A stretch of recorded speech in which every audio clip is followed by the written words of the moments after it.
My dear friend, let me tell you about something that happened back in Montana Territory. Autumn of 1882. Now, I know you've heard plenty of stories about the Old West gunfights and gold rushes and all that Hollywood nonsense, but this here's different. This is about real folks. The kind who built this country with calloused hands and honest hearts.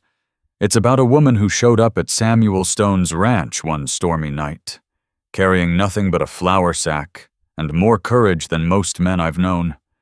And it's about Samuel himself, a widower who'd forgotten what his own laugh sounded like until she reminded him. Some folks say the best meals come from fancy restaurants in big cities. But I tell you true, the best cooking comes from someone who's known hunger, who understands that food is love served on a plate. This is their story. The pounding on the door came between thunderclaps, so Samuel Stone almost missed it. He stood in his kitchen, staring at the third pot of beans he'd burnt this week, the acrid smell mixed with the dampness seeping through the ranch house walls.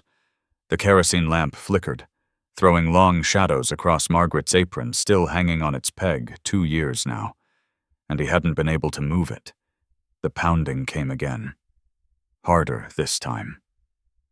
"Land sakes," he muttered, setting down his spoon.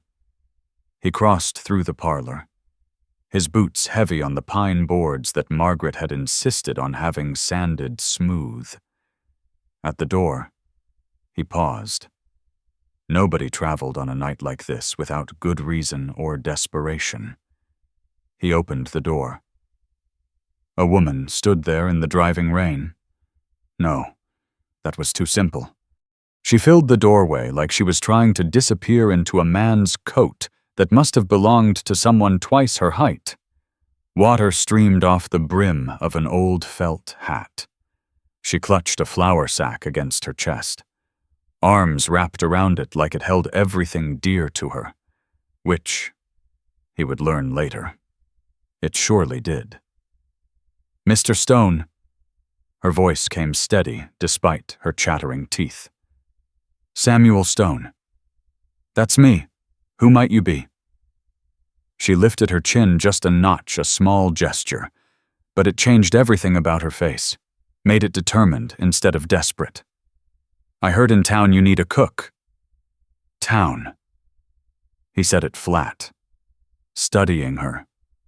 Millbrook was 3 miles of mud road in good weather, near impossible in this storm. "You walked from town in this weather?" "Yes, sir." "Good gracious, woman." "Why?" She shifted the flour sack. Something inside clinked soft glass, maybe. "Because a body's got to eat, and I've got to work." He studied her in the lamplight spilling from behind him. Her hands, where they gripped the bundle, were raw and reddened lye soap damage, the kind that came from too much washing. Her dress, what he could see beneath the oversized coat, was faded calico, but mended neat as his mother would have done. But it was her eyes that held him, brown as fresh-turned earth, and just as honest. "Ma'am, I don't rightly need," he started, "begging your pardon, but you do." She didn't flinch at interrupting him. "Jake Hollander was in town yesterday. Said your last cook quit a month back. Said the men are taking meals in the bunkhouse because the house is—" She paused, choosing words careful-like. "Too quiet." Samuel's jaw tightened. Jake had no business spreading his affairs around town like gossip at a church social. But before he could say so, she spoke again. "I need work. Mr. Stone, you need a cook. Let me prove I can do the job. That's all I'm asking." "And what makes you think you can manage it?" "I've been cooking since I was knee-high to a grasshopper. My grandmother taught me, and her mother taught her." She shifted the bundle again, and he heard that soft clink. "I brought my own sourdough starter. Had it 12 years now. Makes biscuits light as clouds and bread that don't taste like sawdust." Thunder rolled across the valley, and in the flash of lightning that followed, he saw her more clearly. She might have been 30, might have been younger, hard to tell when life had already written its story on someone's face. Water dripped steady from her hair, which might have been honey-colored when dry. She didn't move to wipe it away. "What's your name?" "Grace." "Grace what? Does it matter?" Now that was peculiar. In another life, when he gave a hoot about what folks thought, it would have mattered considerably. But that was before Margaret went into the river after the Sven boy, before she didn't come back out. "I reckon not." He stepped aside. "Come in before you catch your death."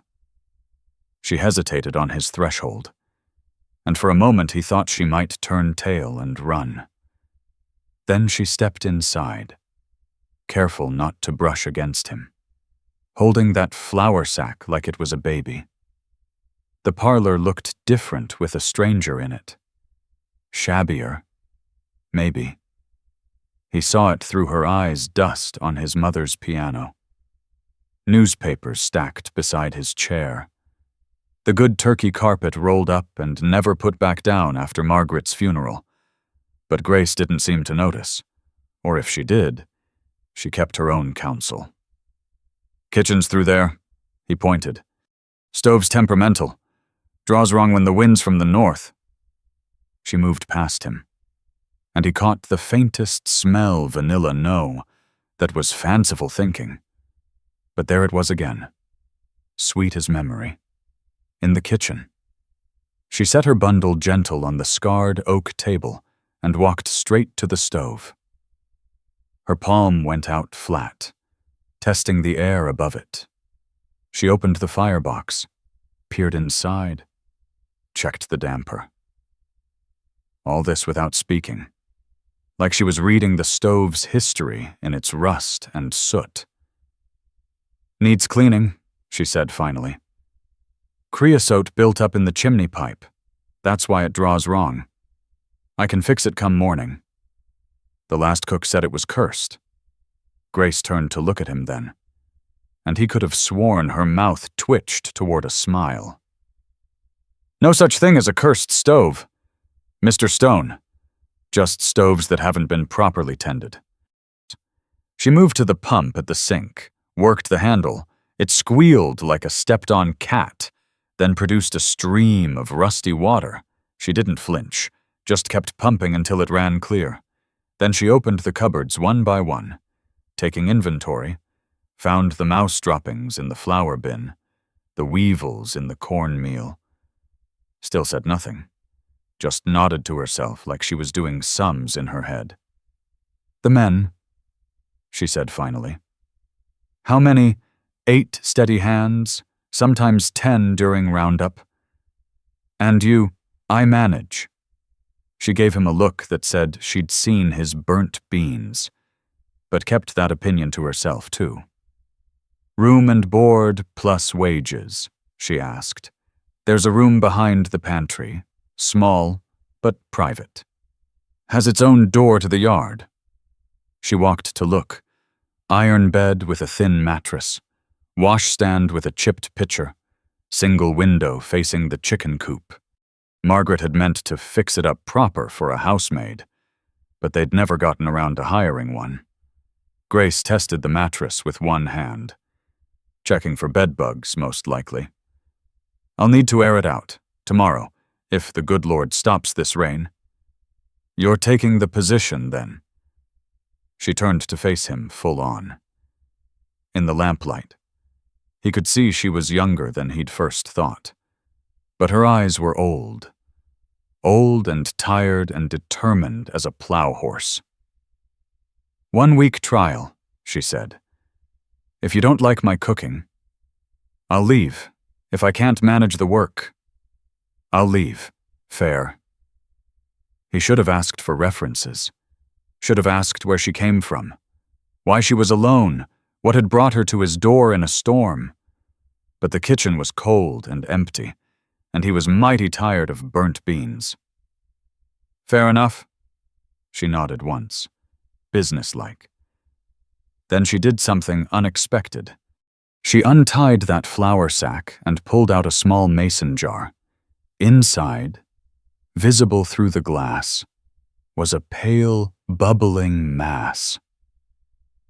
"Starter needs feeding," she said, more to herself than to him.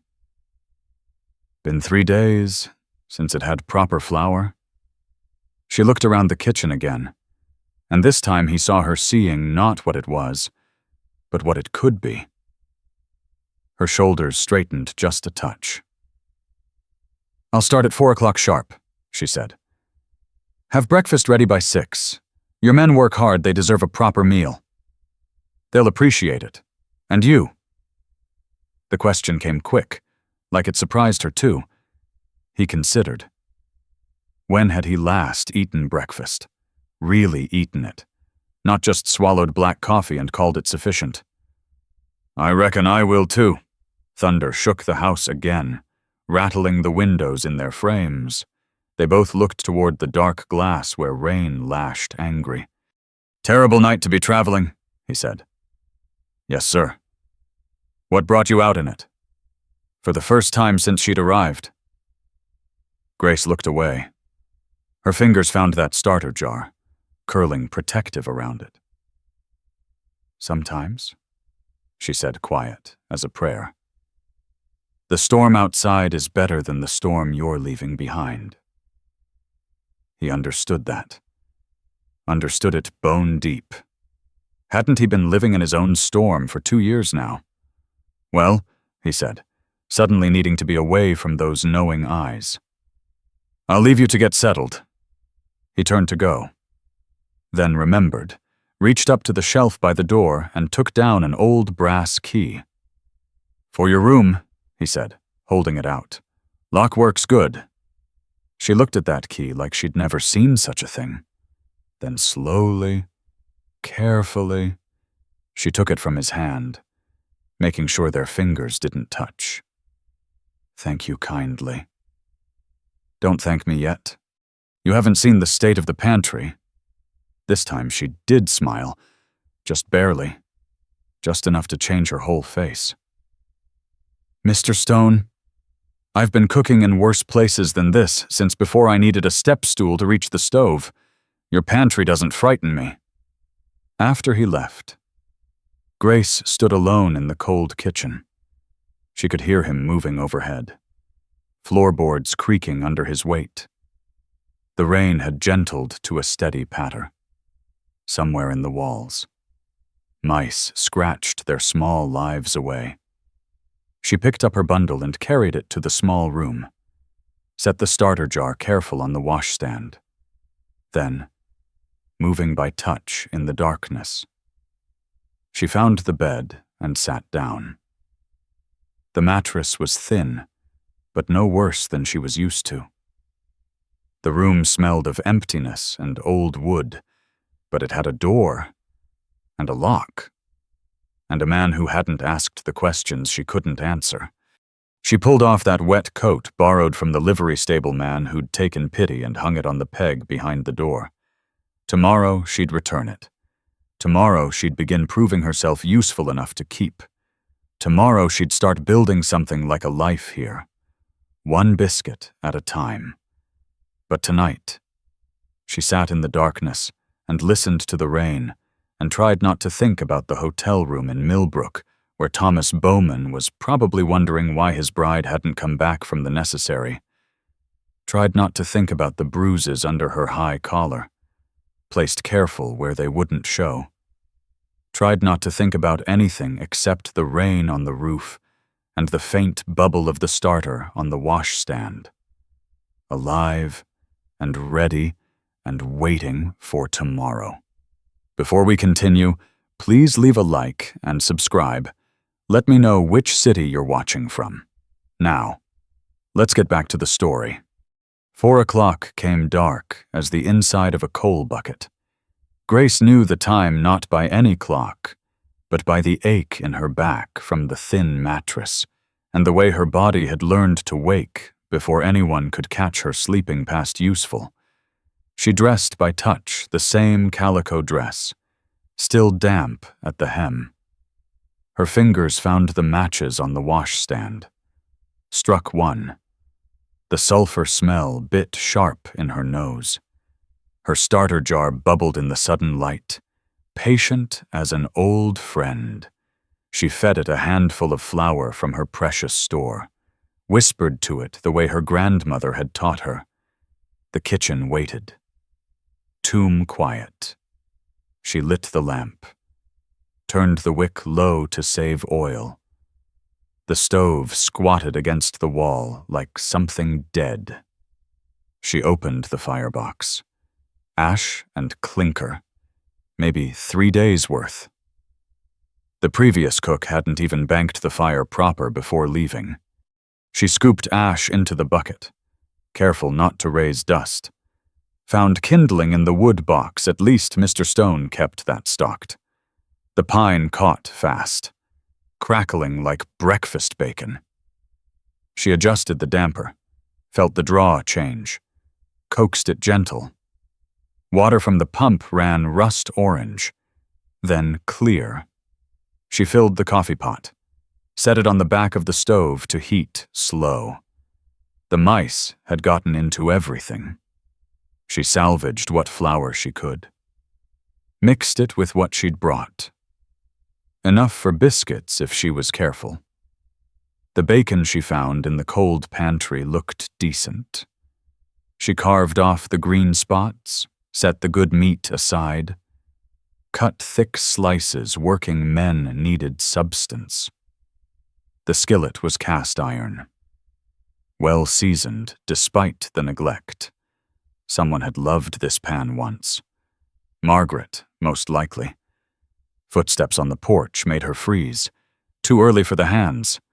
Too heavy for Mr. Stone's tread that she'd heard overhead last night. The door opened without a knock.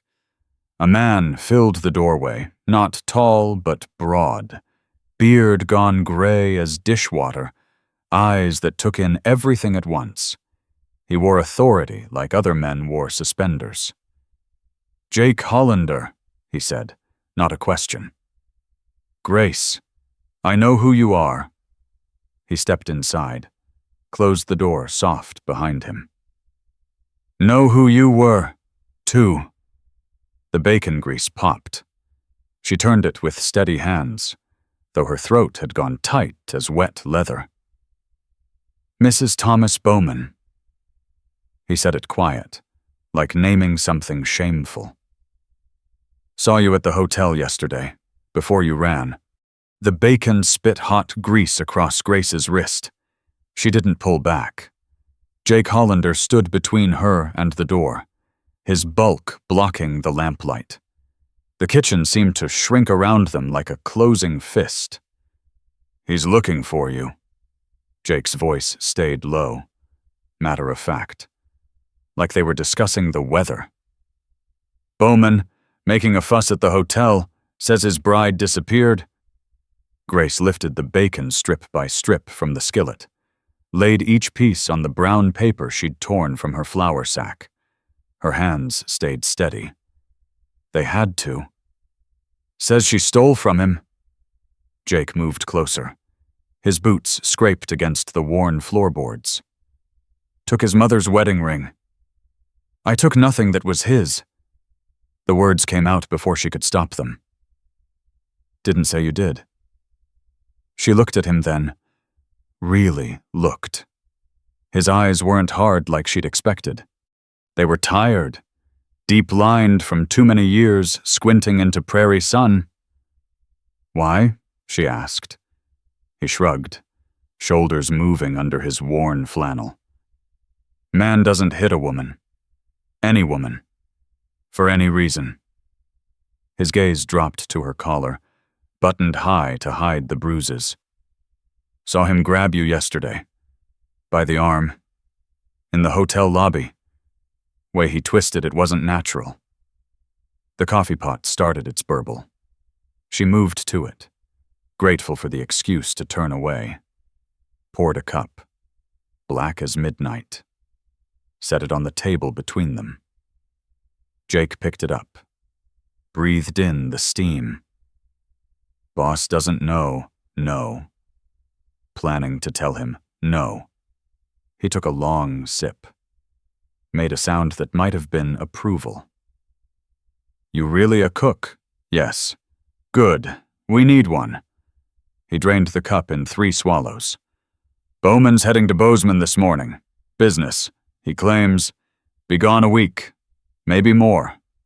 A week. 7 days to prove herself indispensable. 7 days to become someone other than Thomas Bowman's runaway bride. Jake set down the empty cup. I'll tell the boys you're here. Tell them to mind their manners. He moved toward the door, stopped with his hand on the latch. That bruise on your throat. Might want to keep that collar high a few more days. The door closed behind him. Grace stood still until his footsteps faded. Then she turned back to the stove. Flour, lard, salt. Her hands knew the motions without her mind's permission. The sourdough starter bubbled ready. She scraped half into the big yellow bowl, fed the rest, set it back in its jar. The dough came together under her palms, smooth and supple as a baby's cheek. She worked it quick and light, overworking, made tough biscuits. Grandmother always said. She found a tin cutter in the drawer, rusted at the edges but serviceable. Cut 12 rounds, then 12 more. Set them on the one good baking sheet she'd scrubbed last night. Into the oven, which was finally drawing proper. More coffee. Stronger this time. She fried eggs in the bacon grease, the way working men liked them. Found potatoes in a bin by the door, scrubbed off the eyes and dirt, sliced them thin as coins. Into another skillet with the onions she'd discovered behind the flour bin. Soft, but not spoiled. The kitchen warmed. Steam rose from the coffee pot. The smell of baking biscuits crept out through the cracks around the windows. Under the door, into the morning air like a dinner bell ringing. Boots on the porch. Multiple sets. Hesitant. Come on in, she called without turning. Coffee's ready? They filed in like schoolboys, 6 or 7 of them. She didn't count. Didn't look at their faces. Just pointed to the cups hanging on hooks. They helped themselves. Quiet as church mice. Someone breathed deep and muttered something that sounded like a prayer of thanksgiving. The biscuits came out golden as wheat in August. She split one open, steam curling up like incense. Perfect crumb, light but substantial. She set the tray on the table. The men stared at them like they were seeing the second coming. Go on, she said. They won't bite. They didn't need telling twice. Work-rough hands reached, grabbed, pulled biscuits apart. She brought out the bacon, the eggs, the potatoes crisped brown at the edges. Watched them eat like men who'd forgotten what real food tasted like. When had they last had a proper breakfast? Weeks, months. Sweet Mary and Joseph, someone breathed, then caught himself. Pardon, ma'am. She almost smiled. More coffee. They nodded, mouths too full for words. She poured, worked around them smooth as water around river stones. This she knew, this she could do. This was safety. Heavy steps upstairs. Samuel Stone. Awake. The ceiling creaked as he moved from bedroom to stairs. The men straightened, swallowing quick, brushing crumbs from their shirts like boys caught with their hands in the cookie jar. He appeared in the doorway and stopped short. His eyes went from the men to the laden table to Grace at the stove. Something shifted in his face, like ice breaking on a pond. Morning, boss, Jake said. He'd reappeared from somewhere, cup already in hand. "Jake?" Stone's voice came out rough as burlap. "Boys?" They mumbled their good mornings. Suddenly bashful, Grace set a clean plate at the head of the table. The good china. She'd found it wrapped in newspaper. Didn't speak. Didn't need to. Stone looked at it. At the chair that had been his for 15 years. Margaret's chair stood at the opposite end. Empty as always. Would always be empty now. He sat slow, like he was afraid the chair might break. Grace brought biscuits, still steaming from the second batch. Set them down gentle. Added bacon. Eggs over easy, she'd guessed at his preference from the way he'd looked at the other men's plates. Potatoes crisped just right. Poured coffee into the good china cup. The one with tiny pink roses painted around the rim. Stone picked up a biscuit. It broke open in his hands like it was meant to, revealing the tender crumb inside.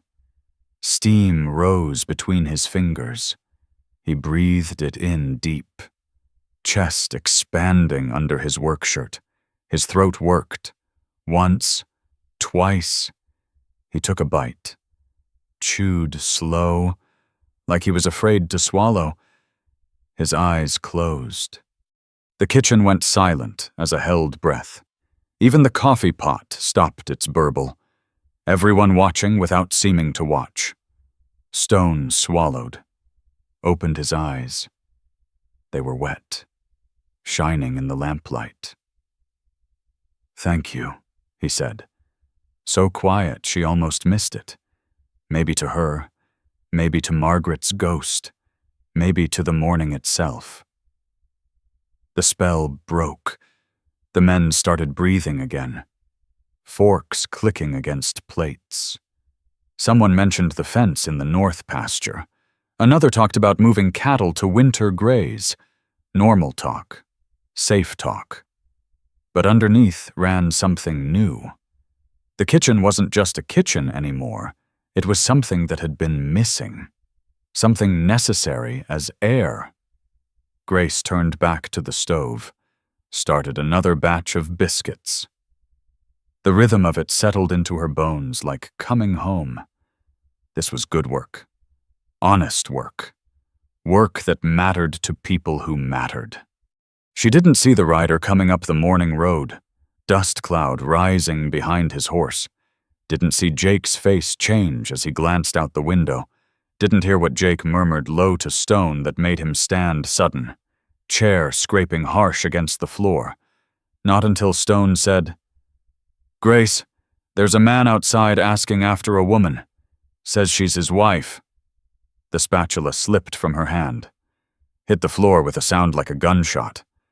Thomas Bowman hadn't gone to Bozeman after all. Grace's knees locked. The spatula lay between her feet. Bacon grease spreading dark across the pine boards. "Stay inside." Stone's voice cut through the kitchen air. Not to her. To his men. "All of you." Jake shifted his weight. Boot leather creaking.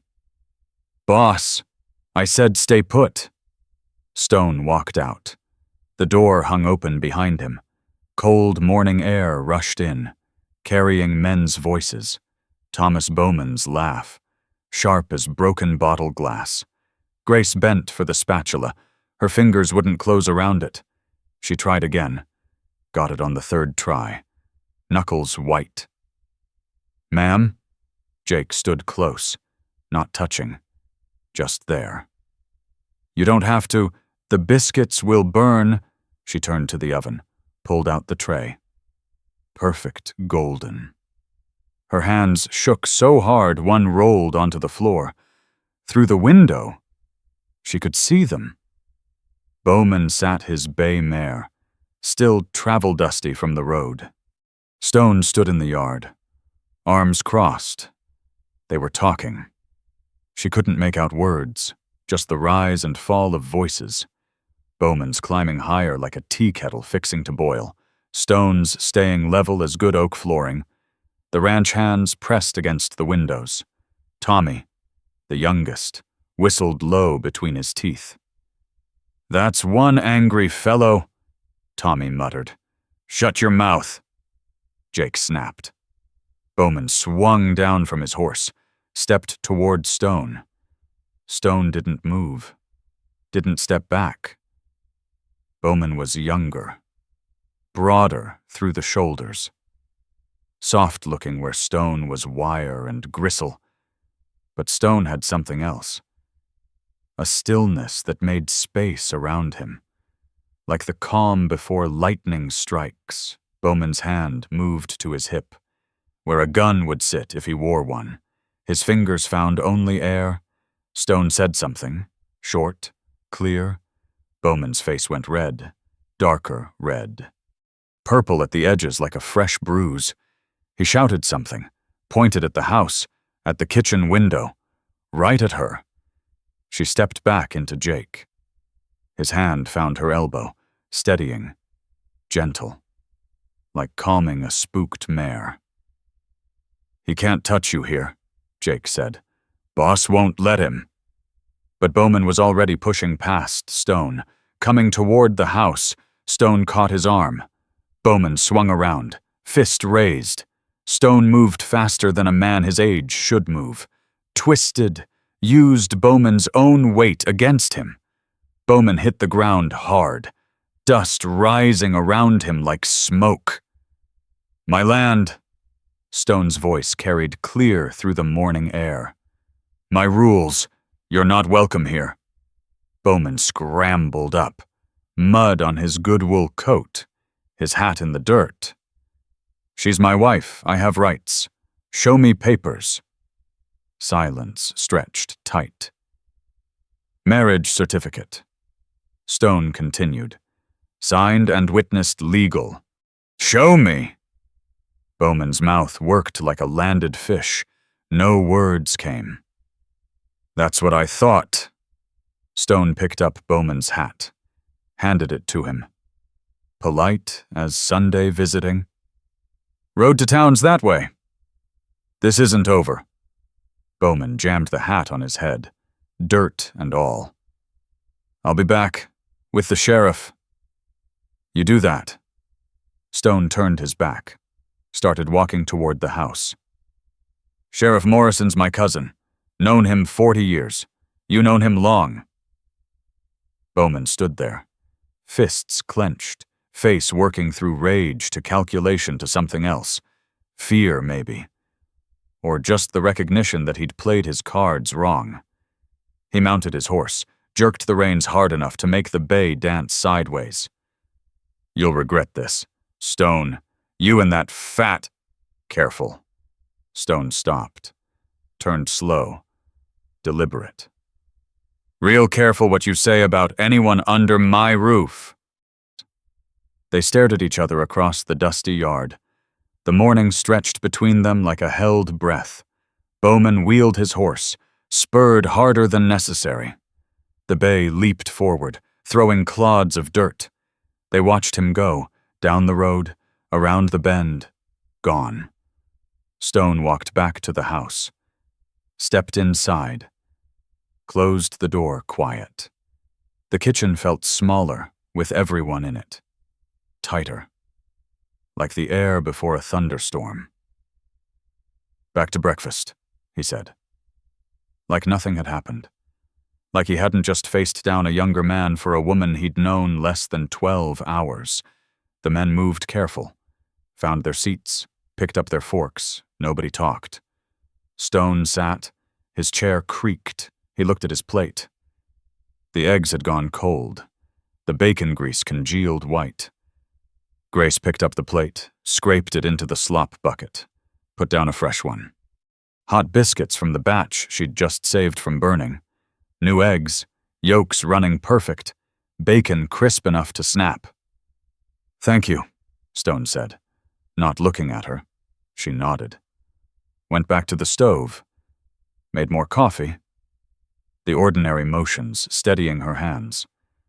her breathing, her heart that wouldn't stop racing like a bird trapped indoors. Jake cleared his throat.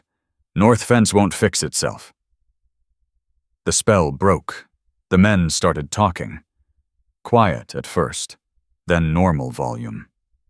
Work talk, safe talk, one by one they finished, pushed back chairs, filed out, Jake last. He stopped at the door.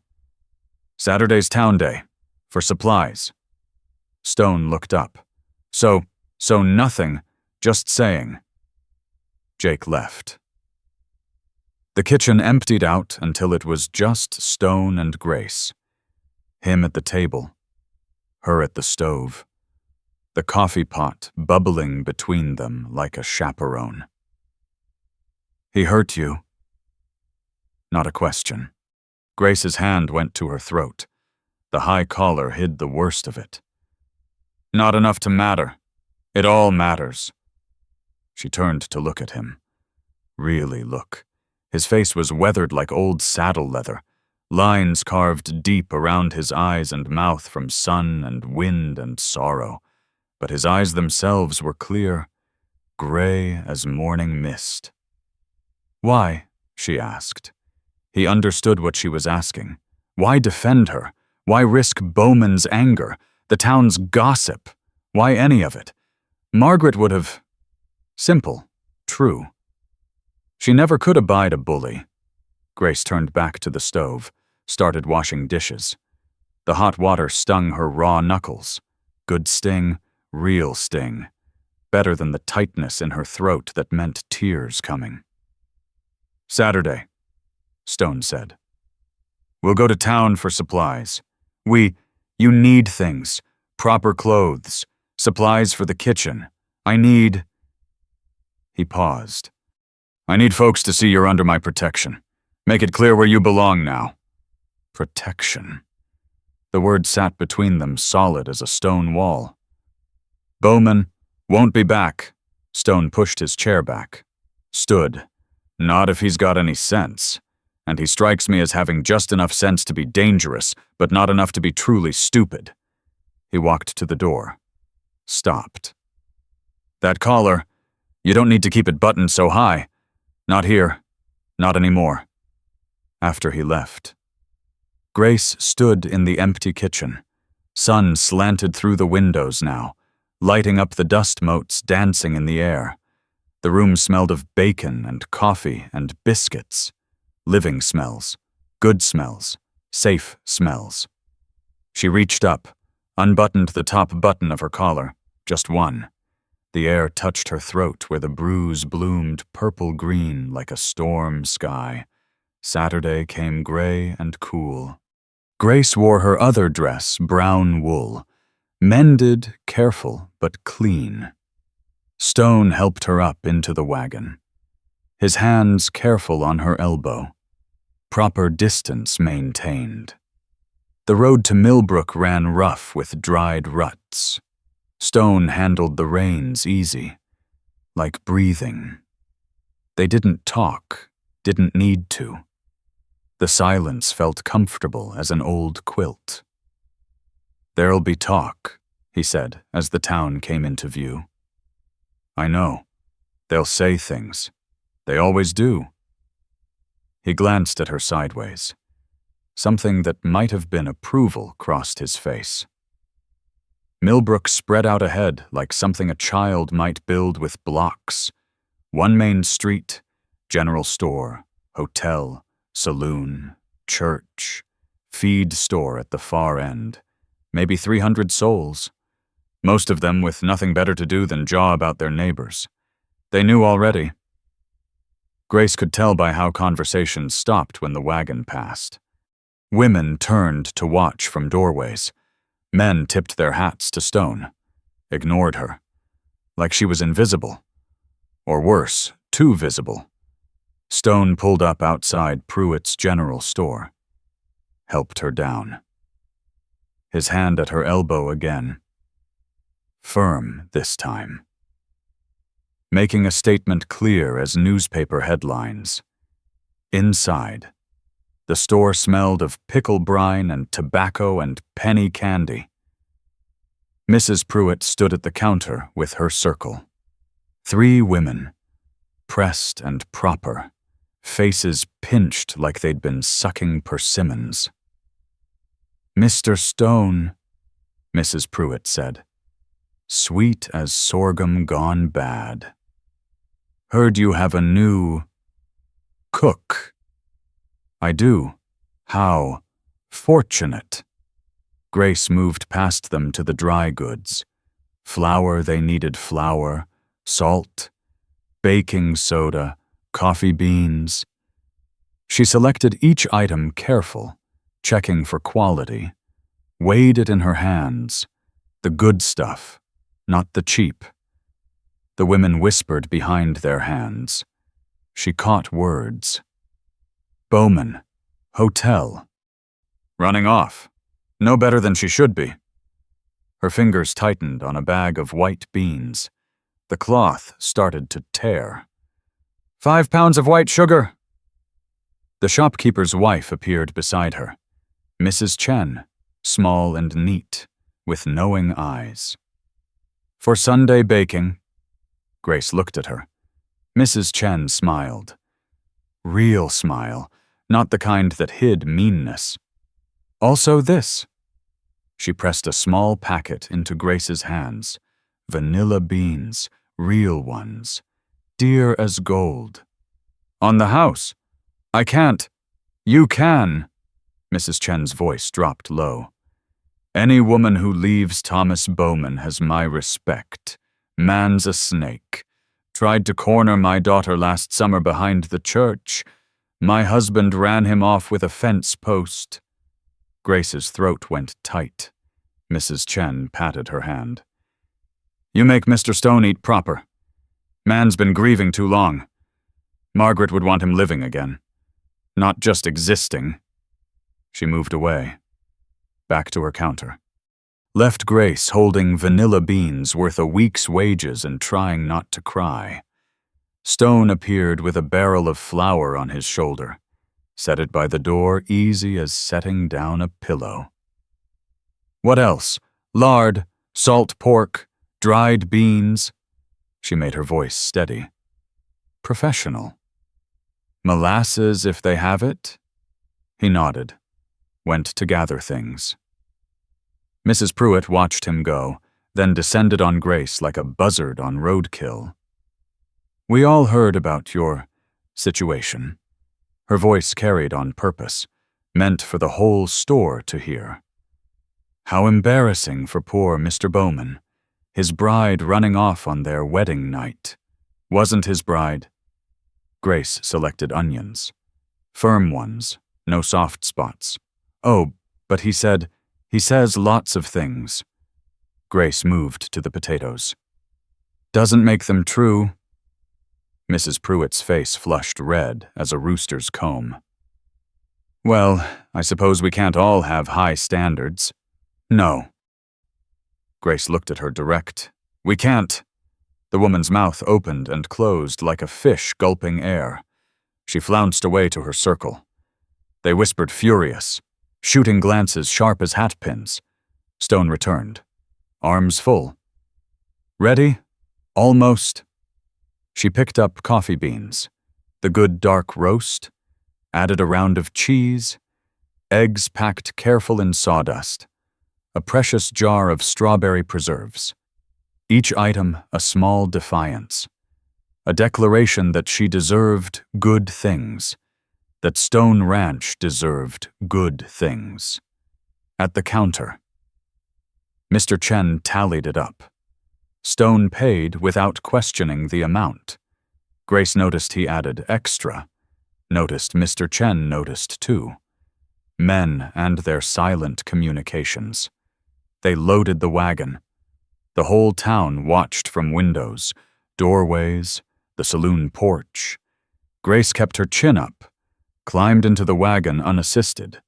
Let them look, let them talk, let them choke on their gossip. As they drove away, she saw Bowman's horse tied outside the saloon. He stood in the doorway. watching. His face dark as old blood. Stone saw him too. Clicked to the horses. They picked up pace. "He's still here," Grace said. "Won't be for long." "How do you know?" Stone smiled, just a little. First time she'd seen it. Changed his whole face from winter to spring. "Sheriff Morrison's probably having a word with him right about now, suggesting he might have pressing business elsewhere. Far elsewhere. Your cousin, my cousin, good man, knows the difference between law and justice." They rode in silence out of town, past the church with its white steeple pointing at heaven, past the cemetery where Margaret lay under a stone marker, past the schoolhouse where children's voices carried on the wind. "Thank you," Grace said. "For what? Not asking questions." "Would you answer them?" She considered. "No. Then why waste breath? The ranch came into view. Not home, no. She couldn't think that yet. Just a place. A job. A roof. But maybe. Someday." Stone helped her down from the wagon, carried the supplies in. The kitchen had been cleaned, Jake's doing. Probably. Dishes washed, floor swept, everything ready for her return. She unpacked methodical. Each thing in its place. The vanilla beans she wrapped careful in brown paper, put high on a shelf. For special. For some day. For when she'd earned the right to use them. In the root cellar. She found Margaret's preserves, 3 years old, some of them, but the seals held strawberry, peach, apple butter. Each jar labeled in careful script. M.S. 1879. M.S. 1880. A life measured in mason jars. She arranged them date order. Oldest in front. Use them first. Honor them by using them, not by letting them gather dust like monuments. Footsteps on the stairs. Stone. Coming down into the cool darkness. "Found them," he said. It wasn't a question. "They're still good." She'd like that they're useful. Grace touched one jar. Peach, the label said. "Tell me about her." Stone leaned against the wall. The lamplight caught half his face, left half in shadow. "She was small. Came up to here on me." He held a hand to his chest. "But strong, stronger than she looked, had to be, to choose this life." "How did you meet?" "Church social. She was new in town, come to teach school. I asked her to dance, stepped on her feet 3 times before the music ended. She laughed. Not mean, just delighted, like my clumsiness was something wonderful." Grace smiled at that. Could see it. Young Stone. Trying so hard. Young Margaret. Charmed by the trying. "We married 6 months later. Built this house together. Every board, every nail. She wanted it big. For all our children," she said.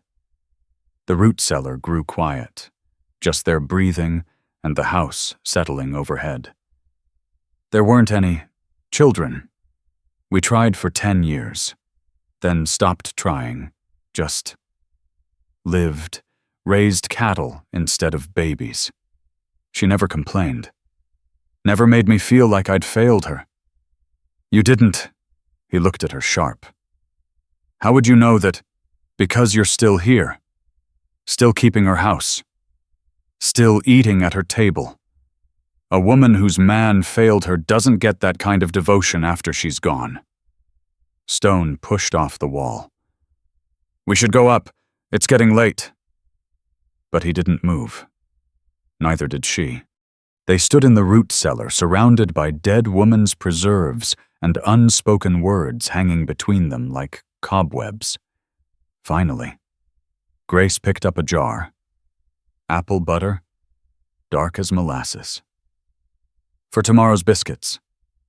She'd like that too. They climbed the stairs, back into the kitchen where late afternoon sun slanted golden through the windows. Grace started supper. Stone sat at the table with his newspaper but didn't read. Just watched her work. Peaceful.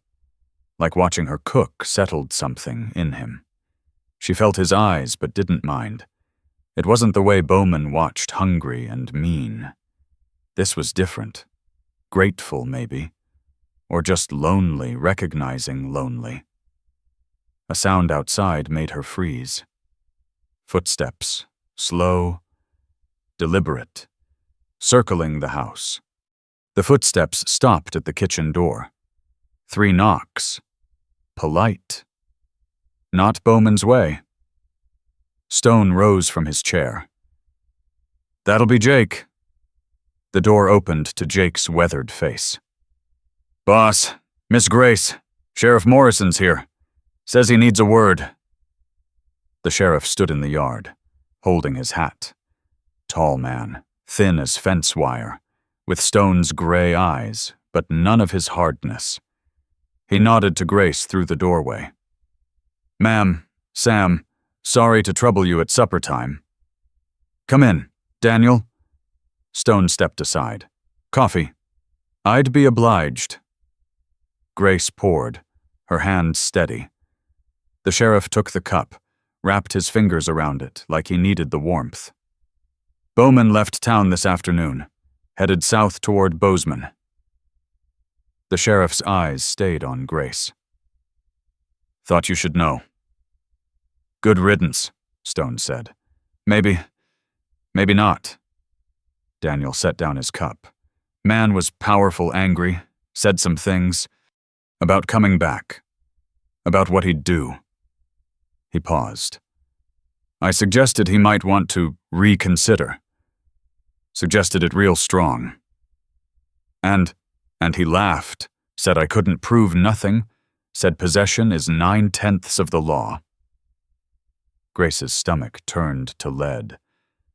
"Possession of what? Of you, ma'am. Claims you're his property, says he's got papers." "He's lying." The words came out harder than she meant. "I know that. Sam knows that. But if he shows up with something official looking..." The sheriff spread his hands. "I'm just saying be careful. Both of you." After the sheriff left, Grace stood at the stove, staring at the pot of stew without seeing it. Property. Like she was a horse or a piece of furniture. "He won't come back," Stone said. She turned. "You don't know him." "I know his type. Cowards, mostly. Push until someone pushes back." "And if he's different?" Stone met her eyes. "Then we deal with it." 3 weeks passed. October came in cold and bright. The leaves on the cottonwoods turned yellow as fresh butter. Mornings, frost silvered the grass until the sun burned it off. Grace settled into rhythm. Up at 4, fire started by 1/4 past. Coffee ready when Stone's boots hit the stairs at 5. The men expected breakfast at 6 sharp. And she never disappointed them. She learned their preferences without asking. Jake liked his eggs over easy. Never scrambled. Tommy wanted extra sugar in his coffee, 2 spoons. Not 1. Miguel couldn't stomach milk, but loved cheese. Small things that mattered. The kitchen became hers. She moved the flour bin closer to her workspace, hung the good skillets where she could reach them easy. Nobody questioned the changes. It was her territory now. Thursday afternoon, she found Tommy at the kitchen table. School slate in front of him, chalk in his hand, face twisted up with concentration. "Need help?" she asked. His face went red. 19 years old and blushing like a schoolboy. "Can't get the R right," Keeps coming out backwards. She took the chalk, drew an R slow and careful on the slate. Start with the straight line, then the curve, then the leg. See? He tried. Better, but still wrong. The frustration plain on his face. Here. She scattered flour on the table. Try with your finger. He looked at her like she'd gone simple. Go on? He drew in the flour. The letter emerged clear and correct. Now you. She drew more letters in the flour. A, B, C. He copied each one. Tongue poking out between his teeth with effort. The flour made it easier somehow. Mistakes could be swept away. Started over. Why you helping me? Tommy asked. Because you want to learn. My ma couldn't read. Said it wasn't for folks like us. Your ma was wrong. Grace drew the whole alphabet in flour, her grandmother's voice in her memory. Reading's for anybody willing to work at it. They worked until the flour was more on them than the table. Tommy's face lit up bright as Christmas morning when he wrote his whole name. T-O-M-M-Y. 5 letters that meant him. Can we do this again? Every Thursday? After the noon meal? He grinned wide. You're all right, Miss Grace. Just Grace. No, ma'am. You're Miss Grace. That's what Mr. Stone calls you when you're not around. She looked up. Stone stood in the doorway. How long had he been watching Lesson Over? He asked. Tommy scrambled up so fast he knocked over his slate. Yes, sir. Just heading back to work. He near ran out the door. Stone looked at the flour-covered table, the letters still visible. His finger traced the M. You're teaching him. He wants to learn. His mother died last year. Couldn't read the medicine bottle. Gave him the wrong dose when he was sick. He nearly died from it. Grace swept the flour into her palm. Reading would have helped. Yes. She moved to dump the flour in the slop bucket. His voice stopped her. Would you teach others if they wanted? She turned. Would you mind? No. He traced an S next to the M. M.S. Margaret Stone. Margaret taught Sunday school. Before we moved out here. She'd have liked knowing someone was teaching again. I'm not her. I know. He wiped the letters away with his palm. But you're bringing something back she would have wanted. Life. Purpose. The word hung between them. Purpose. Such a simple word for such a heavy thing. The men came in at dusk for supper. Tired, hungry, grateful for the beef stew thick with vegetables from the root cellar. They ate like men who'd worked hard and earned their meal. Nobody mentioned Tommy's reading lesson, but Grace saw the looks they gave him. Curious, maybe envious, after supper, as the men filed out. Jake lingered. That thing you're doing for Tommy, teaching him letters. Yes, Miguel wants to know. That is, he's wondering. Jake cleared his throat. Could you teach him too? He can speak American fine, but can't read it. Sends money home to Mexico, but can't read the letters his mama sends back. Send him Thursday, after Tommy. Jake's face softened. You're a good woman, Miss Grace. After he left. Grace stood in her kitchen now, truly, and felt something she hadn't felt in years. Useful, needed. Not for her body or what someone could take from her, but for what she could give. Saturday came again. Another trip to town. This time, Grace held her head higher. Mrs. Chen smiled at her from behind the counter. Even Mrs. Pruitt managed a tight nod, though it looked like it pained her. Heard you're teaching the ranch hands their letters, Mrs. Chen said while weighing out sugar. Just Tommy and Miguel so far.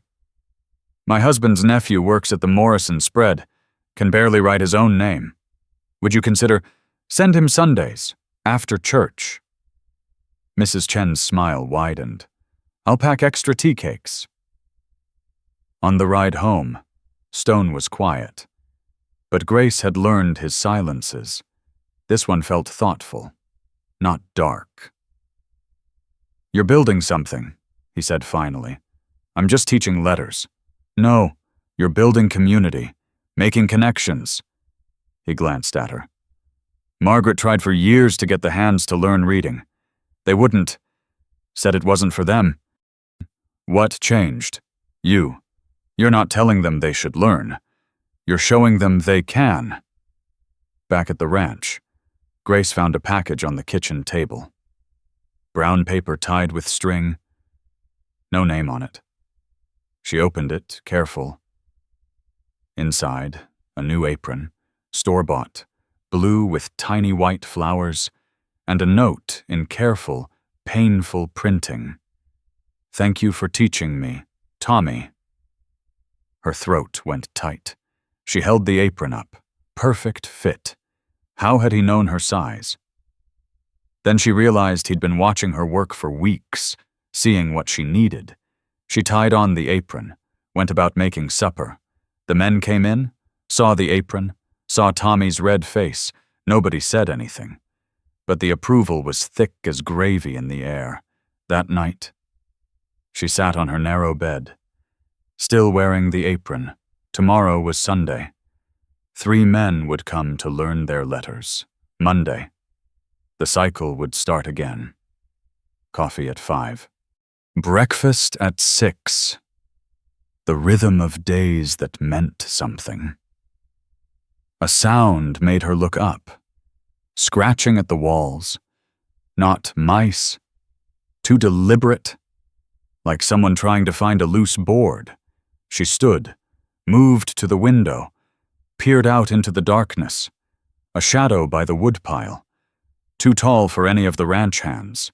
Too broad for Stone. The shadow struck a match in the brief flare of light. She saw Thomas Bowman's face, and the can of kerosene in his other hand. The match went out. Darkness swallowed Bowman's face. Grace backed away from the window. 3 steps to the door. Her hand found the latch. Lifted it slow. No sound.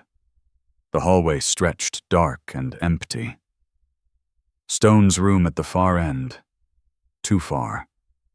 Footsteps outside, circling toward the kitchen door. She moved barefoot across the cold floor. Through the kitchen, the stove still warm. Banked for morning.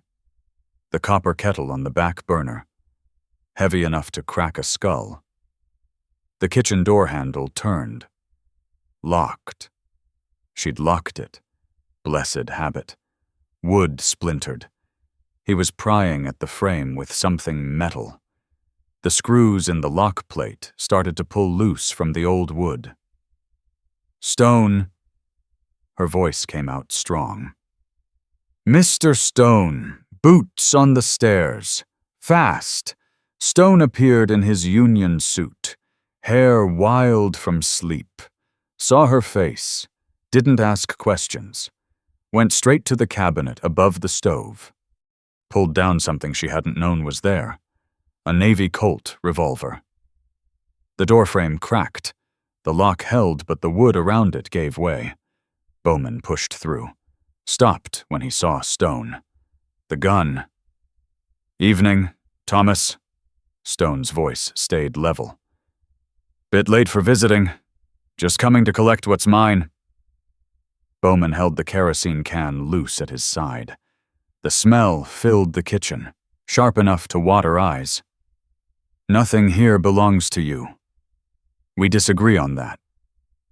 They stood 10 feet apart, Stone barefoot, half-dressed, but steady as a fence post. Bowman fully clothed, boots muddy, coat torn from pushing through brush. "Put the can down," Stone said. "Put the gun down. You're on my property. Middle of the night. With kerosene.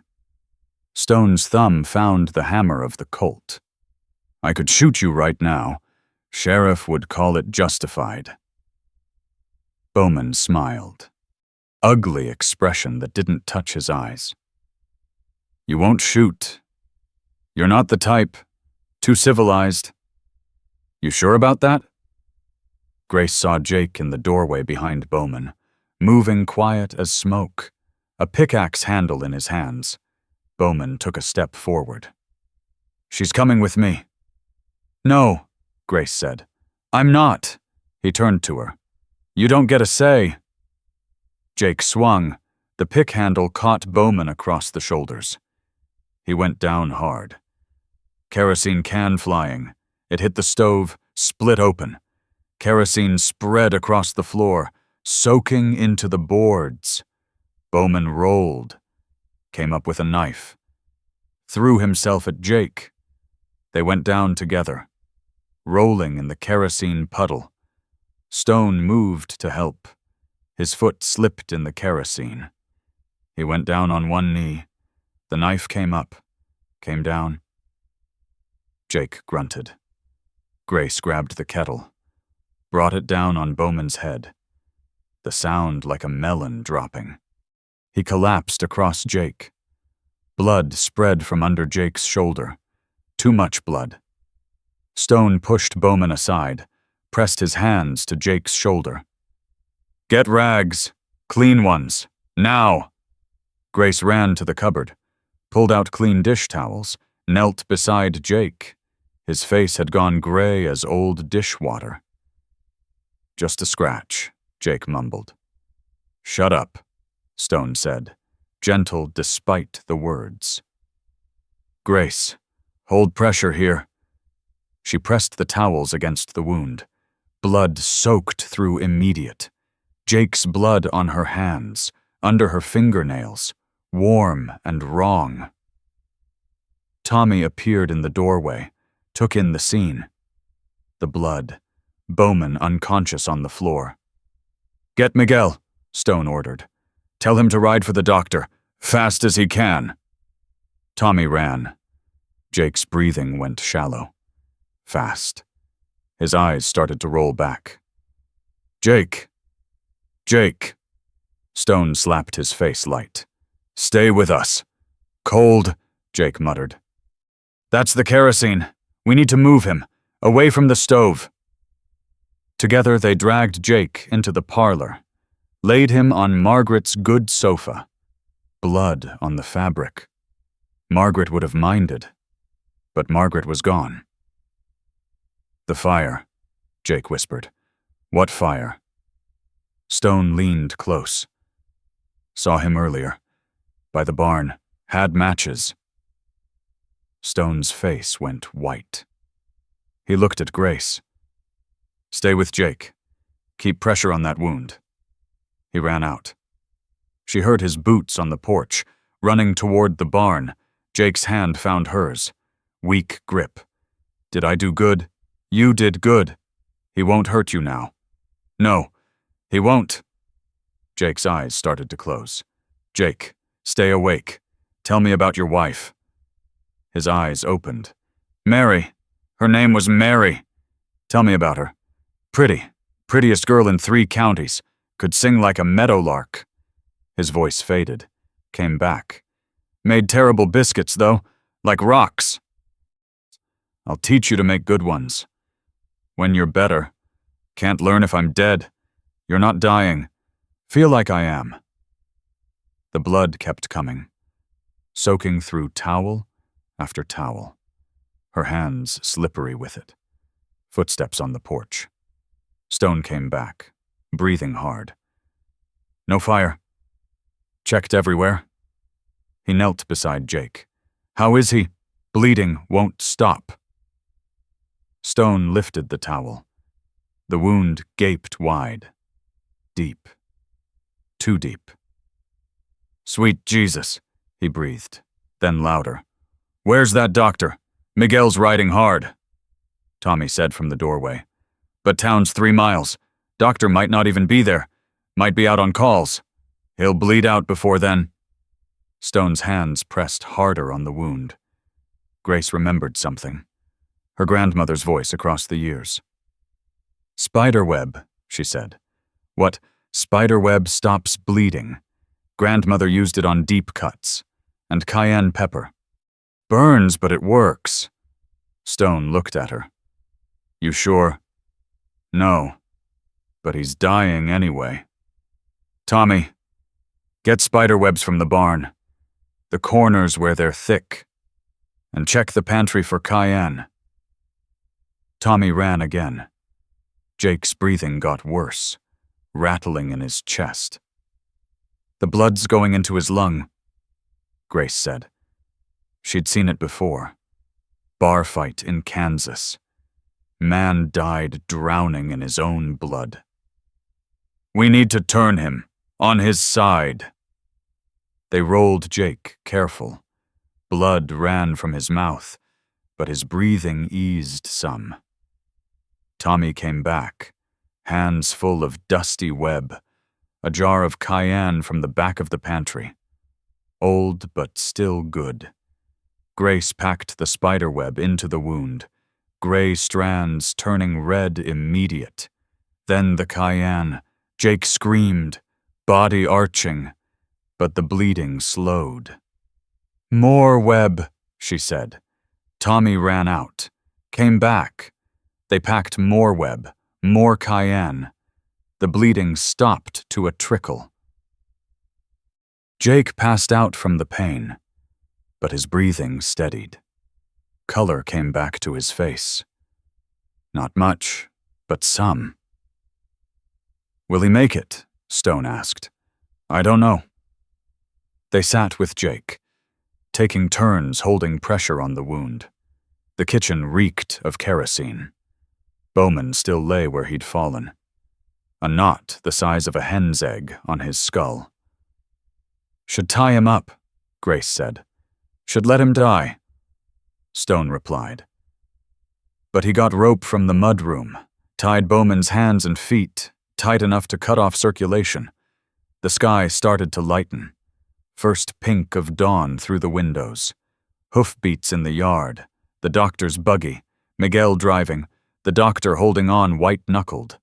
Dr. Morrison, the sheriff's brother. Same long face and gray eyes took in the scene. The blood, the kerosene. Bowman tied like a hog. "Jake first," Stone said. The doctor knelt beside Jake, examined the wound, looked at the spiderweb and cayenne with surprise. "Who did this?" "I did," Grace said. "Probably saved his life. Old remedy, but a good one." He opened his bag. "I need to clean it proper and stitch it. He's lost a lot of blood." They worked together, the doctor cleaning and stitching, Grace assisting, Stone holding Jake still when he stirred from the pain. "He'll live," the doctor said finally. "If infection doesn't set in. Keep the wound clean. Change the dressing twice a day." He turned to Bowman. Checked his skull. "Concussion, maybe fractured. He'll wake up mean as a snake. Let the sheriff deal with him," Stone said. The sun came full up. The men gathered in the yard. Word had spread. They stood quiet, watching as the sheriff arrived and loaded Bowman into a wagon. Still unconscious, still tied. "He'll go to jail?" Grace asked. Sheriff Morrison nodded. "Attempted murder, breaking and entering, attempted arson." He looked at the kerosene stains on the kitchen floor. "Judge will give him 5 to 10 years, maybe more." After everyone left, Grace stood in her ruined kitchen, blood and kerosene soaked into the boards. The doorframe splintered, Jake's blood under her fingernails. "We'll need new floors," Stone said. "Jake nearly died." "But he didn't." She turned to face him. "He could have. Protecting me. A woman he barely knows. You're one of us now. We protect our own. I'm not. You are. Stone's voice came firm. You saved Jake with your grandmother's wisdom. You teach our boys to read. You make this place a home. You're ours, Grace, and we're yours. The words should have comforted her. Instead, they terrified her, because belonging meant something to lose. A sound from outside. Miguel in the doorway. Boss, you need to see this. They followed him to the barn. In the morning light, they could see what darkness had hidden. Kerosene splashed on the walls, soaked into the hay. Matches scattered on the ground where Bowman had dropped them. If he'd lit one match, just one, the whole barn would have gone up. The horses inside, maybe spreading to the house. Stone picked up a match, broke it between his fingers. He meant to burn us out. Grace's legs went weak. She leaned against the barn wall. That's when she saw it. More kerosene. On the chicken coop, the tool shed, the bunkhouse. Bowman hadn't just meant to burn the barn. He'd meant to burn everything. The kerosene smell wouldn't leave. 3 days of scrubbing with lye soap and sand, and still Grace could smell it. In her hair, under her fingernails, in the grain of the kitchen floor where Jake's blood had soaked deep. She wrung out the rag into the bucket. Brown water. Started again on the same spot she'd been scrubbing since dawn. That's enough, Stone's voice from the doorway. It's not clean. It's clean enough. There's still blood. See, right there. Stone crossed the kitchen, took the rag from her hand. Her fingers didn't want to let go. Grace, stop. She looked up at him. His face swam in and out of focus. When had she last slept? 2 days. 3. Jake needs his bandages changed, she said. Miguel's doing it. The chickens need feeding. Tommy fed them. Breakfast? It's past noon. She blinked. The sun was high through the window. How had she missed? Morning Stone pulled out a chair. Sit. Her legs folded. The chair held her up when nothing else would. He poured coffee from the pot on the stove, pressed the cup into her hands. Drink.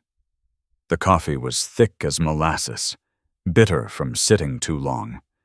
It cleared some of the fog from her head. Jake, she asked. Better. Fever broke this morning. He's asking for food. I'll make soup. Grace. Stone sat across from her. You haven't eaten in 2 days. Haven't slept more than minutes at a time. You're no good to anyone like this. I'm fine. You're not. She wanted to argue. Couldn't find the words. Her hands shook around the coffee cup. He meant to kill us all, she said. Burn us in our beds. But he didn't. Because Jake stopped him. Jake could have died. But he didn't. Because of luck. Spider webs and luck. What? Stone reached across the table, covered her hands with his. Warm. Steady. Real. Because of you. Your quick thinking. Your grandmother's wisdom. My being here caused all of it. His hands tightened on hers. Bowman caused it. His choices. His evil. Not yours. Footsteps on the porch. Tommy appeared, face bright with excitement. Boss, Miss Grace, the sheriff's here. Says it's important. Sheriff Morrison stood in the yard, holding a telegram. His face told the news before his mouth did. Bowman's dead. The words hung in the air like smoke. Dead. Stone's voice came flat. Tried to escape while being transferred to the territorial prison. Grabbed a guard's gun. They had to shoot him. The sheriff folded the telegram, put it in his pocket. 3 witnesses saw it. Clear self-defense. Grace felt nothing. Should feel something. Relief, sorrow, guilt, nothing. It's over then, Stone said. It's over. The sheriff looked at Grace. You're free of him. Permanent. Free. The word sat strange in her chest. She'd been running so long. She'd forgotten what standing still felt like. After the sheriff left, Grace went to check on Jake. He lay propped up in the spare room, bandages white against his skin. His eyes were clear. First time in days. Hey there, teacher, he said, voice rough but steady. Hey, yourself. She checked his forehead. Cool, no fever. Heard the news? About Bowman? Yes. You all right? She considered lying. I don't know. That's honest at least? Jake shifted, winced. For what it's worth. I'm glad he's dead. Would have killed him myself if I could. Don't say that. It's true. Man tries to hurt you. Hurt all of us. Jake's jaw tightened. Some men need killing. Miss Grace. That's just the truth of it. Miguel appeared in the doorway. Horses are acting strange. Boss, dancing around. Nervous. Stone went to the window, looked out at the pasture. The horses were bunched at the far end, heads high, ears pricked toward the mountains. Storm coming maybe, he said. But the sky was clear. No clouds, no wind. Maybe a bear, Miguel said. Or wolves. Wrong season for bears. Too early for wolves to come down from the high country. Grace joined him at the window. The horses were definitely spooked, milling, tossing their heads. Then she saw it. Smoke. Thin column rising from behind the ridge. Fire, she said. Stone was already moving. Miguel, get the men. Tommy, ride to town for help. Grace, start filling every bucket and barrel we have. What about Jake? I'm fine. Jake called from the bed. Got one good arm. Can work a bucket line if needed. They worked fast. Filling buckets from the pump, barrels from the creek. The smoke column grew thicker, blacker. It's the Morrison place, Miguel said, coming back from checking. Their hayfield's burning. The Morrison ranch was 2 miles north. If the fire spread with the wind. Winds from the north, Stone said, like he'd read her mind. It'll push the fire away from us. What about the Morrisons? They're in town. Saw them this morning at the bank. But their ranch, their winter hay, their barn. We have to help, Grace said. Stone looked at her. It's not our fire. They're neighbors. Neighbors who've never lifted a finger for us. That doesn't matter. He studied her face. Something shifted in his expression. Miguel, take 4 men in the water wagon. See what you can save. He turned to Grace. You stay here. Keep the home place ready in case the wind shifts. The men rode out. Grace stood in the yard, watching smoke blacken the northern sky. The wind stayed steady from the north. For now. Tommy came back from town. Help's coming. Doctor's organizing a bucket brigade. By afternoon, half the town had arrived, even Mrs. Pruitt, dressed in her Sunday best, carrying buckets. They worked together, setting up fire breaks, wetting down roofs, preparing for the worst. The smoke grew thicker. The horses in the pasture ran along the fence line, whinnying high and scared. Wind's shifting, someone called. Grace felt it. The breeze on her face changing direction. East now, pushing the fire toward them. Wet down everything, Stone ordered. Barn roof first. They worked faster, water sloshing, shoulders aching. The smoke made breathing hard. Grace's eyes streamed tears that had nothing to do with sorrow. A rider appeared through the smoke. Miguel, covered in soot. Morrison Place is gone. Barn, house, everything. Fire jumped the creek. Coming this way fast. How fast? Hour, maybe less. Stone looked at the ranch. His ranch, Margaret's dream built board by board. We can't save it all, he said. Save what matters. Animals first, then what we can carry. They moved the horses to the far pasture, drove the cattle down the valley, loaded the wagon with what couldn't be replaced. Margaret's Bible, the account books, Jake, protesting but too weak to fight. Grace ran to the root cellar, grabbed Margaret's preserves, many as she could carry. These mattered. These were memory made tangible. Leave them, Stone said. No. Grace, no. She clutched the jars against her chest. These stay with us. He didn't argue. Helped her load them careful in the wagon. The fire crested the ridge, wall of orange and black, eating everything in its path. We have to go, Stone said. Grace looked at the house, her kitchen, the place where she'd finally stopped running, about to be consumed. Now, Grace! She climbed into the wagon. Stone took the reins. They joined the stream of neighbors fleeing south. Behind them, the sky turned red as blood. They made it to town as darkness fell. The church opened its doors. People spreading blankets on pews, sharing what food they had. Mrs. Chen pressed sandwiches into Grace's hands. Mrs. Pruitt offered her own shawl when she saw Grace shivering. Your ranch? Mrs. Chen asked Stone. Don't know yet. They waited through the night, taking turns watching the northern sky. The red glow peaked near midnight, then, slowly, began to fade. Dawn came gray with smoke. A rider approached the church, one of Stone's men, face black with soot.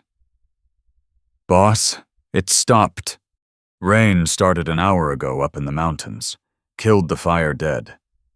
The ranch. The man's face told the story before his words. Barn's gone, part of the house, but the kitchen's standing. Don't know how. Fire went right around it. Grace's legs gave out. Mrs. Chen caught her, eased her down to the church steps. The kitchen stood. Her kitchen. Their kitchen. Stone knelt beside her. We can rebuild. Insurance will help some. And the neighbors, what neighbors, we just lost everything helping the Morrisons. And they'll remember that. This whole town will remember. That's how it works out here. We help each other or we all die alone. Jake's voice from behind them. Boss is right. He stood in the church doorway. Miguel supporting him. Bandages showing through his shirt. Morrison's already talking about organizing a barn raising. Soon as the ground cools. But winter's coming, Grace said. Then we'd better build fast. She looked at the faces around her. Stone, Jake, Tommy, Miguel, Mrs. Chen, even Mrs. Pruitt, all nodding, all ready to help. Why? She asked. Stone helped her to her feet. Because that's what family does. Family. The word she'd been running from. Running to, finally found in this group of smoke-stained faces. The preserves, she said suddenly. Margaret's preserves. They're still in the wagon. Then we've got what matters most, Stone said. Everything else is just building materials. They loaded up to go see what remained. As the wagon rolled north, Grace saw something that stopped her heart. Fresh wagon tracks on the road. Deep ones, leading away from where the fire started, and she recognized the track pattern. The broken spoke mark in the left wheel. The same pattern she'd seen at Bowman's hotel the night she ran. But Bowman was dead. The sheriff had the telegram. 3 witnesses. Unless... Grace's finger traced the broken spoke mark in the mud. The same jagged line. The same spacing. Her stomach turned to cold lead. "What is it?" Stone asked from the wagon seat. She stood, mud on her knees. "Nothing. Thought I saw something." But her voice came out wrong. Stone climbed down, looked at the tracks she'd been studying. "Lot of wagons came through here. People fleeing the fire." "Yes." She made herself meet his eyes. "Must be that." He studied her face. Knew she was holding something back. But Jake called out from the wagon his bandages needed changing, and the moment passed. They rolled on toward what remained of Stone Ranch. The barn was charcoal and twisted metal. Half the house stood black and skeletal against the morning sky. But the kitchen stood whole, smoke-stained, windows cracked from heat. But standing, Grace climbed down, walked through the doorway, the floor where she'd scrubbed Jake's blood, the stove where she'd made countless meals, the table where Tommy learned his letters. All there, waiting. "How?" she asked. Stone pointed to the ground around the kitchen. "See the char pattern? Fire came right up to the walls, then turned. Wind must have shifted at just the right moment." Or something else. Grace remembered her grandmother's words. Sometimes the Lord protects what needs protecting. Miguel and Tommy started hauling burnt timber from the main house. Stone organized the salvage. Grace began cleaning the kitchen, making it ready to cook again. The men would need feeding. Work like this required fuel. Mrs. Chen arrived with a wagon full of supplies: rice, beans, flour, salt pork. "From the town," she said. "Everyone contributed something." Mrs. Pruitt came next, bringing preserved vegetables and a grudging nod of respect. "You stood with the Morrisons when you didn't have to. That matters." By noon, 20 men were working, clearing debris, salvaging what lumber could be reused. The Morrison brothers themselves, despite losing everything, insisted on helping. "You came for us," Jim Morrison said. "We don't forget that." Grace cooked on the damaged stove. Beans and salt pork. Coffee strong enough to float horseshoes. The men ate standing, too eager to get back to work to sit. She watched Stone directing the work. He'd rolled his sleeves up, forearms dark with soot and sweat. He caught her looking, almost smiled, then called out instructions for moving a beam.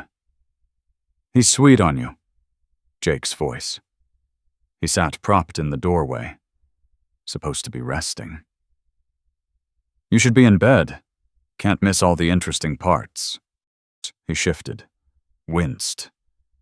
Man doesn't fight for just anybody. Doesn't rebuild for just anybody either. He's rebuilding for Margaret, for the ranch she loved. That what you think? Jake shook his head. "Woman, you're blind as a cave bat. He's rebuilding for you. For the future, not the past." Before she could answer, Sheriff Morrison rode up, face grim under the soot and dust. "Need to talk to you. Sam. Private." They walked away from the work crew. Grace watched them from the kitchen window, saw the sheriff pull out a paper, saw Stone's face change, saw him look toward the kitchen, toward her. They came back. Stone's jaw was tight as fence wire. "Tell her," he said to the sheriff. "The telegram about Bowman. I checked with the territorial prison. They never sent it." Grace's hands found the table edge, held on. The escape attempt never happened. Bowman never made it to the prison. The transport wagon was found this morning. Guards dead. Bowman gone. The kitchen tilted. Stone's hand caught her elbow. "He's alive," she said. Wasn't a question. "Appears so." The sheriff pulled out another paper. "Found this near the dead guards." A note. Bowman's writing, she'd seen it on the hotel register. "Gone to finish what I started. Tell Grace she's mine. Always was. Always will be." "The fire," Grace said. "He said it. Probably. Can't prove it, though. Those wagon tracks. The broken spoke. I saw them this morning." The sheriff and Stone exchanged looks. "Show me," the sheriff said. They went back to the road. The tracks were still there, already drying in the noon sun. The sheriff knelt, studied them. "Could be his wagon. Could be anybody's." "It's his," Grace said. "That spoke's been broken the same way for months. Saw it every day at the hotel." "Which way did they go?" Stone pointed south. "Toward town. But there's a dozen farms between here and there. Could have turned off anywhere." The sheriff stood, dusted his knees. "I'll get men looking. But he's got near 2 days head start." "He'll come back," Grace said. "He always comes back." "Then we'll be ready," Stone said. But how could they be ready? The ranch half destroyed. Jake wounded. Everyone exhausted from fighting fire. Work continued through the afternoon. Grace cooked. Washed dishes. Cooked again. The familiar rhythm a thin comfort against the knowledge that Bowman was out there. Watching, maybe. Waiting. As sun started down, the workers began leaving. Tomorrow they'd return. Tomorrow they'd raise walls. Tonight, everyone needed rest. "Where will you sleep?" Mrs. Chen asked. Grace looked at the damaged house. The kitchen was sound, but the bedrooms were gone. "We'll manage," Stone said. Mrs. Chen pressed a package into Grace's hands. "Blankets, from my own closet. The nights are getting cold."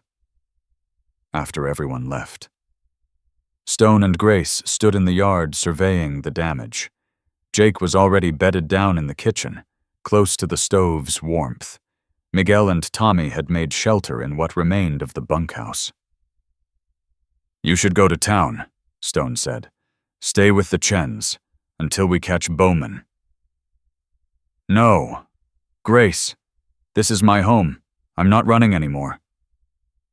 He turned to face her, in the fading light.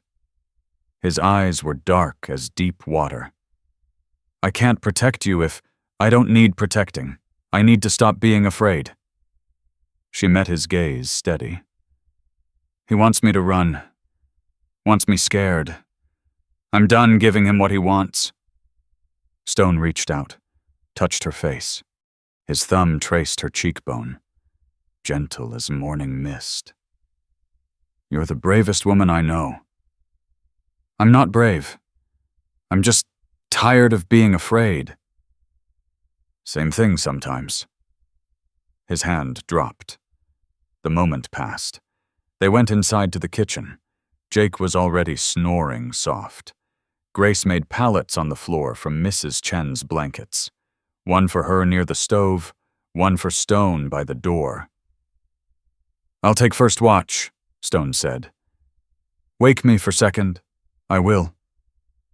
But she knew he wouldn't, knew he'd sit up all night, watching the darkness. She lay on her pallet, listening. Jake's breathing. The stove ticking as it cooled. Stone's weight shifting in his chair. Sleep wouldn't come. Every sound could be footsteps. Every shadow could be Bowman. Near midnight, she gave up, rose quiet. Stone turned from the window. Can't sleep. No. She poured coffee from the pot he'd kept warm. Sat across from him at the table. Tell me about the first time you saw Margaret. He looked surprised. Why, because I need to think about something other than him. Stone leaned back. It was at a church social. She was new in town, wearing a blue dress with little white flowers, like your apron. Grace looked at the apron hanging on its peg. Tommy's gift. She'd forgotten about the pattern. She was trying to carry too many plates, helping with supper. They started sliding. I caught them. Caught her elbow too when she stumbled. His voice went soft with memory. She laughed, not embarrassed, just delighted. Like dropping plates was the funniest thing. You loved her right away. No, that came slow. But I was interested right away. She was so alive. Everything was an adventure to her. Building this ranch. Fighting the weather. Fighting the land. He paused. Fighting the loneliness. Was she lonely? Sometimes, winter especially. When the snow cut us off for weeks, she'd stand at that window, looking out, and I could see her wanting more. More than you, more than this place could give. She wanted children, dinner parties, church socials every week, not just twice a year. He rubbed his face. Maybe if we'd moved to town, maybe she'd still be alive. You can't know that, can't I? She wouldn't have been near the river, wouldn't have seen the Sven boy fall in. Grace reached across the table, covered his hand with hers. She would have found another child to save, another cause to die for. That was who she was. How do you know? Because you loved her. You don't love small people. Samuel Stone, you love people big enough to break your heart. He turned his hand over, laced his fingers through hers. Is that what you are big enough to break my heart? Before she could answer, glass shattered. The window beside them exploded inward. Something rolled across the floor, smoking, a lit stick of dynamite. Stone grabbed it, threw it back through the broken window, pulled Grace down, covered her with his body. The explosion shook the walls. Plaster rained down. Jake woke, shouting. Through the ringing in her ears, Grace heard laughter, Bowman's laughter, and the sound of more glass breaking. Another window shattered. Kitchen window this time. No dynamite. Just a rock with paper tied around it. Stone grabbed his rifle from beside the door. Stay down! But Grace was already crawling toward Jake. Blood ran from a gash where glass had cut his forehead. Just a scratch, Jake mumbled, trying to sit up. She pulled him back down. Stay flat. Stone crept to the window, rifle ready. The yard lay empty under the moon. No movement, no sound except wind through the burnt timbers of the barn. Miguel burst through the door, shotgun in his hands. Boss, you all right? We're fine. You see him? Nothing. Tommy's checking the other side. Stone picked up the rock, unwrapped the paper. His face went dark as old blood. What's it say? Grace asked. He handed it to her. Bowman's writing again. Send her out or I burn what's left. You have 10 minutes. He's bluffing, Jake said. Everything's still wet from fighting the fire. The kitchen isn't. Stone pointed to the kerosene stains still marking the floor. Those boards are soaked deep. One match and this whole room goes up. Grace stood. Her legs felt steady, steadier than they'd been in years. I'm going out there. No. Stone moved between her and the door. He won't stop. Not until he has me or he's dead. Then he'll be dead. You can't see him to shoot him, and he knows this land now. He's been watching. Learning. She touched Stone's arm. Let me end this. Grace, I'm not running anymore. She walked to the door. Stone caught her wrist. Wait. He went to the stove, pulled something from behind it. A small pistol, pearl-handled. This was Margaret's. She never got a chance to use it. Grace took the gun.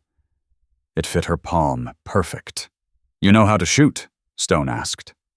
Grandmother taught me. Said a woman alone should know how to protect herself. Can you kill him? She checked the cylinder. 6 bullets. If I have to.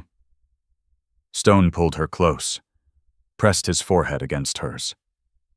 Come back to me. I will. She stepped out into the yard. The moon was full, throwing sharp shadows across the burnt ground. The smell of charred wood mixed with something else. Kerosene again. Fresh this time. Thomas? Her voice carried clear. I'm here. He emerged from behind the ruined barn. Same clothes he'd worn days ago, now torn and filthy, face gaunt with sleepless nights. But his eyes burned bright as fever. Knew you'd come. He walked closer, hands loose at his sides. You always were sensible. What do you want? You know what I want. You, coming with me, being what you promised to be. I promised nothing. You stood in that hotel room. You said words. Under threat. Under force. She kept her hand near the pistol hidden in her apron pocket. That's not a promise. That's survival. He laughed. Ugly sound, like glass grinding. You think you found something better here, old man, and his dead wife's house? I found a home. You found a job, cooking and cleaning for men who'll never see you as anything but the help. That's where you're wrong. Tommy's voice came from her left. She's our teacher, Miguel from the right. She's family, Jake's voice from the kitchen doorway, weak but clear. She's the heart of this place. Stone stepped out beside her. She's everything. Bowman's face twisted. Pretty words, but I've got this. He pulled out a whiskey bottle, rag stuffed in the top. Everything's soaked in kerosene. Again, while you all slept last night, I was working. Grace smelled it now. Not just around the kitchen. Everywhere. The whole ranch reeked of it. 1 match, Bowman said. That's all. You come with me, or everything burns. You'll burn too, Stone said. Maybe. But at least I'll have what's mine. I'm not yours.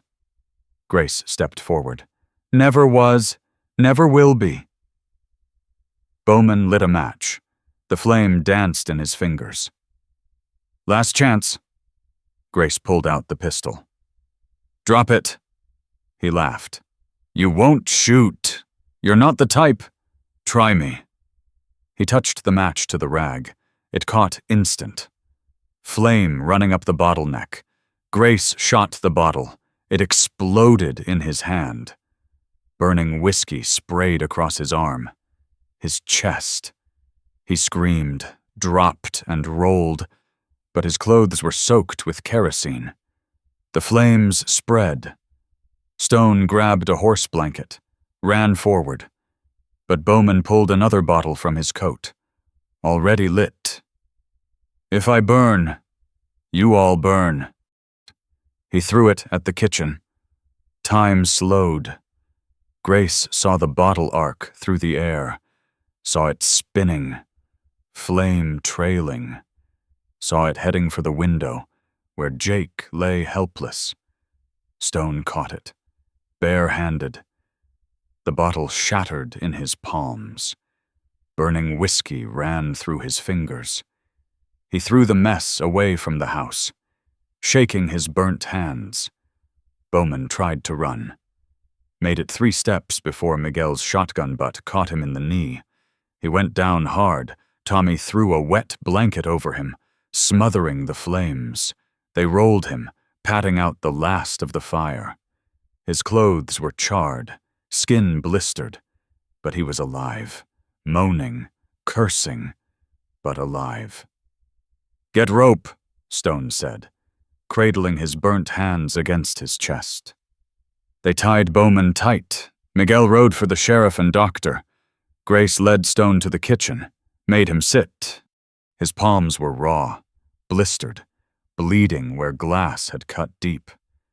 "This will hurt," she said. "Already does." She cleaned the wounds with whiskey from Jake's flask. Stone's jaw clenched, but he didn't make a sound. She picked out glass shards with tweezers, spread her grandmother's salve, wrapped his hands in clean cloth. "You saved Jake," she said. "You saved us all. That was some shot. I was aiming for his hand. Hit the bottle by accident." Stone almost smiled. "Don't tell him that." The sheriff arrived with the doctor and a deputy. They loaded Bowman into a wagon. He was conscious now, face twisted with pain and rage. "This isn't over," he shouted at Grace. Sheriff Morrison looked at him cold. "Yes, it is. Attempted murder, arson, killing those prison guards. You'll hang for certain." They took him away. The doctor checked Stone's hands. Said Grace had done good work. Checked Jake's head. Tommy's bruised ribs from tackling Bowman. Everyone battered but breathing. Dawn came pale pink across the mountains. Grace stood in the yard, looking at her ruined home. The barn gone. Half the house gone. Everything stinking of kerosene and char. "We can rebuild," Stone said, coming up beside her. "With what insurance won't cover all this? With help?"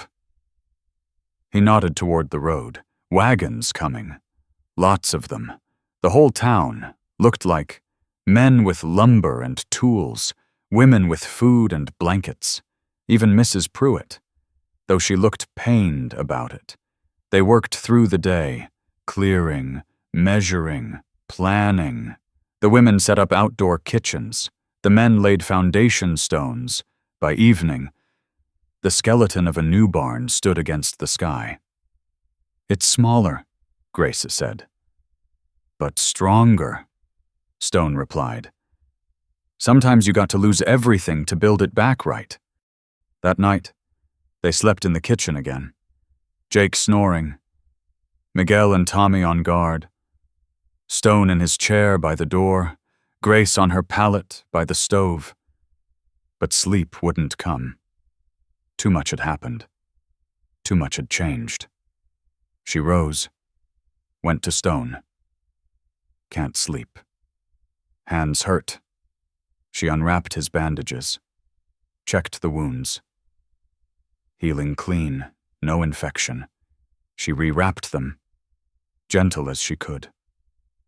"Grace, yes, that thing I said, about you being everything. You were trying to rattle Bowman." "No." He caught her hand with his bandaged ones. "I meant it." She looked at their joined hands, his wrapped in white, hers stained with his blood and medicine. "I'm not Margaret. I don't want Margaret. I want you. I'm not pretty, not delicate, not... You're strong, brave, kind.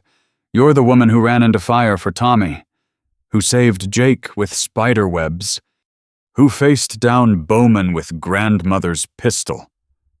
His voice went soft. "You're the woman who brought my dead house back to life. Samuel, marry me."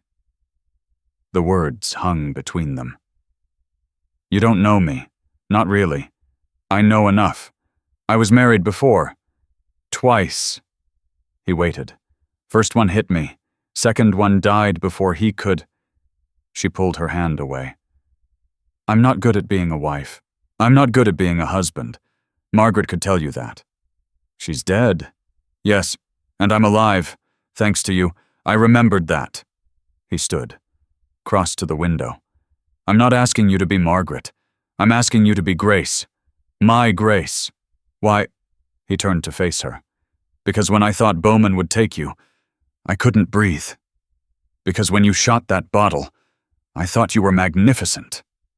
Because when I see you teaching Tommy his letters, I see the future, not the past.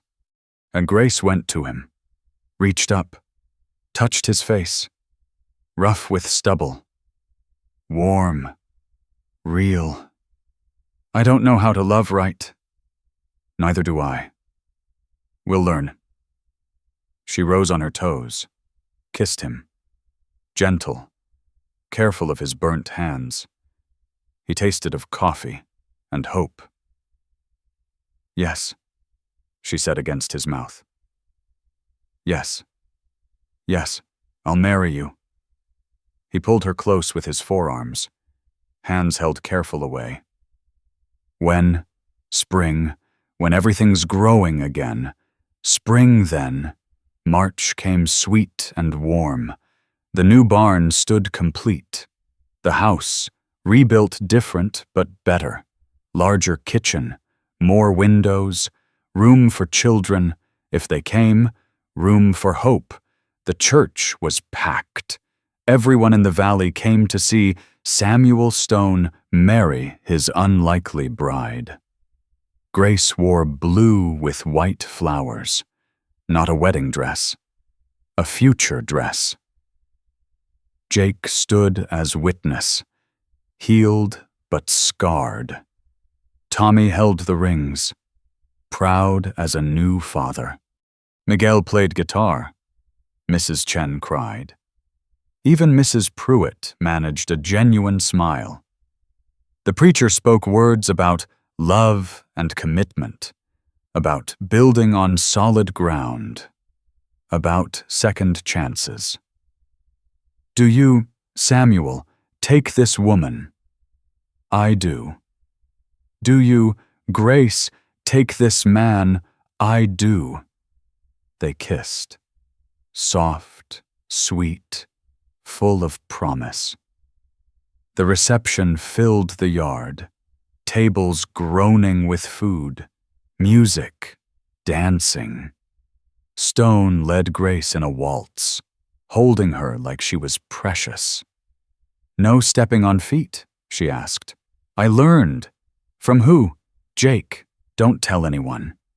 She laughed. First time she'd really laughed in years. As the sun set, painting the mountains gold. Grace stood in her new kitchen. Their kitchen. The preserves lined the shelves, Margaret's, and now hers too. The past and present side by side. Stone came up behind her, arms around her waist. Happy? Yes. No regrets. She turned in his arms. None. Good. They stood there, holding each other, as their guests celebrated outside, as the ranch settled into evening, as their life together began proper. It wasn't the life either had planned, but it was the life they'd chosen, built from ashes and spider webs, from burnt hands and grandmother's wisdom, from courage found in kitchens and love found in loss. It was enough. More than enough. It was everything.